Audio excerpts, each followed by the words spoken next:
అర్థమైనది dull కూర్చొని ఏదో రాసుకుంటున్నావు. ఇక్కడ నాకు బోర్ కొడుతుంది, నేను ఉండను.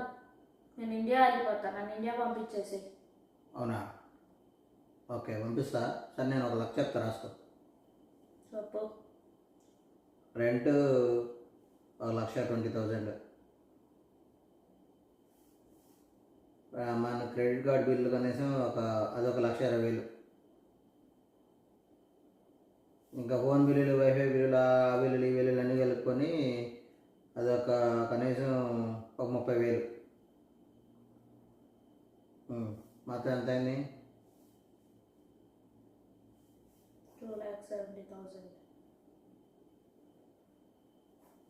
మనకు ఎంత వస్తుంది? 3. ఫ్లైట్ టికెట్లు వేసుకో. ఫ్లైట్ టికెట్లు ఒక్కొక్కరికి 1,00,000. ముగ్గురు ఉన్నారు కాబట్టి 3,00,000. తిరిగి ఇంకా నువ్వే నాకు 2,00,000 ఇవ్వాలి.